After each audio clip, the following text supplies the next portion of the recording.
Alam mo ba na ang adobo ay nanggaling sa salitang adobar, which means to marinate. Pero dito sa aking adobo ay hindi tayo magmamarinate.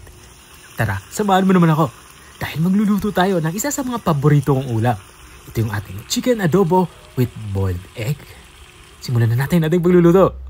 Papainit lang tayo dito ng kawali. Kapag uminit na ito, maglagay na tayo ng mantika. Once na uminit yung ating inilagay na mantika, magsimula na tayo mag-isa.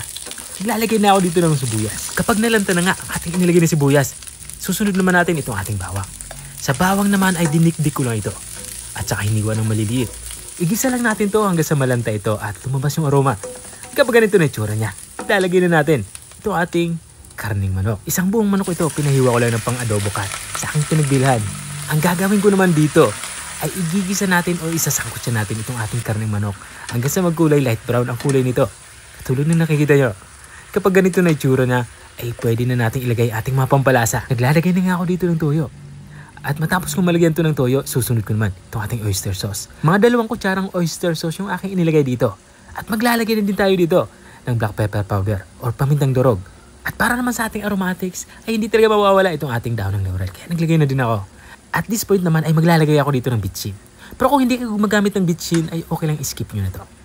Matapos kung mailagay itong ating mga pampalasa ay haluin lang natin ito maigi para mabilis itong kumapit dito sa ating karning manok.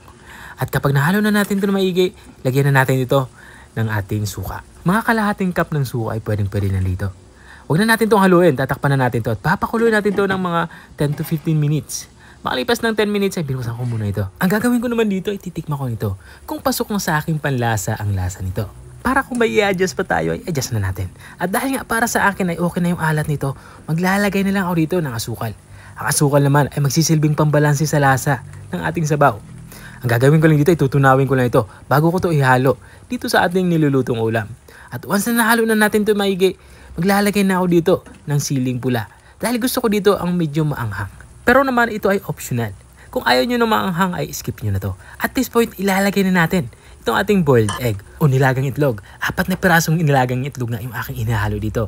Pero naman ito ay nakadepende sa inyo. Kung gusto nyo damihan ay walang problema. Damihan nyo yung inyong ilalagay. Tatakpan ulit natin to at papakuloy natin to ng mga 5 minuto pa. Makalipas nga ng 5 minuto ay ito na nga.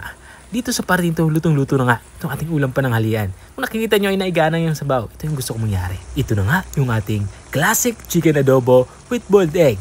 Kung nakarating ka hanggang dito sa dulo ng aking video, maraming salamat sa panunood. At kung nagustuhan mo naman yung bago nating recipe ibinahagi, baka pwede mo naman to i-share. O siya, hanggang dito na lang ako.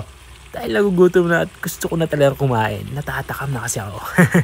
Kita-kita ulit sa mga susunod kong mga videos. Paalam! Bye-bye!